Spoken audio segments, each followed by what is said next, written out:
Okay, let's dive into this incredible story. Picture this. It's the 1960s. A scientist, Roger Payne, is out on a boat. He lowers this special microphone into the ocean, and he's about to hear something that nobody on Earth was prepared for. This is what he heard coming through his hydrophone, which is basically just an underwater mic, out there in the deep ocean off Bermuda. This wasn't just random noise. It wasn't just some animal call. No, this was complex, it was structured, it sounded intentional. So the source of this absolutely beautiful, haunting music was a complete mystery. You had this incredible sound echoing through the water, and it raised a question that would honestly change how we see our own planet. And the singer? Well, it was the humpback whale. But we're not talking about a simple grunt or a call. This was a song. I mean, it had verses, it had repeating themes, and it could go on for half an hour. And get this, it could travel for hundreds of miles under the water. This discovery was about to change everything. But the story gets even crazier. Scientists pretty quickly figured out that all the male humpbacks in a single population, like say the entire North Atlantic, all sing the exact same song, which, just led to an even bigger mystery. Here's the thing, though. The song wasn't static. It wasn't hardwired into their DNA or anything like that. It actually evolves over time.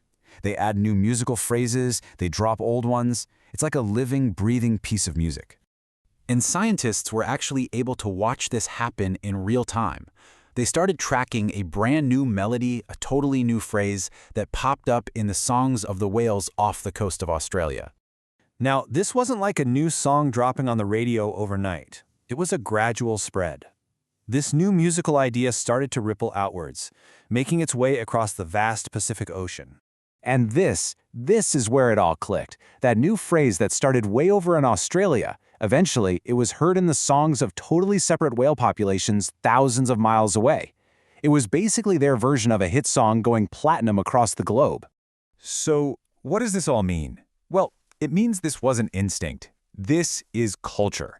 The whales are actively learning from each other, they're picking up new styles, and they're passing down this living, evolving tradition across generations and across oceans. This was a monumental, game-changing discovery. The timing of this discovery could not have been more critical. Because at the exact moment we were learning that whales have their own culture, the singers themselves were on the verge of being silenced for good. So, in 1970, Roger Payne released his recordings. The album, Songs of the Humpback Whale, became this huge surprise bestseller. It was even played at the United Nations. It basically became the anthem for the Save the Whales movement, which led directly to the 1986 international ban on commercial whaling. And the stakes were just unbelievably high.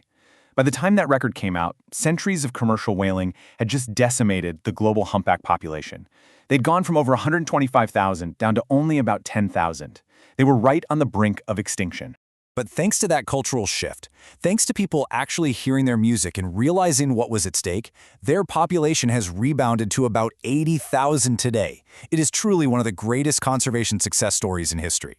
And it turns out the humpback song was just the beginning. It was like the first track on an album we didn't even know existed.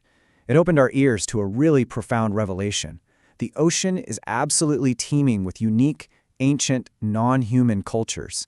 Since then, we've discovered so much more. Like, dolphins use these unique whistles, they're basically names, to call to one another. Orca families have their own distinct dialects, kind of like regional accents. And sperm whale clans identify each other with specific patterns of clicks. They're called codas, and they act like a cultural handshake. So, let this sink in.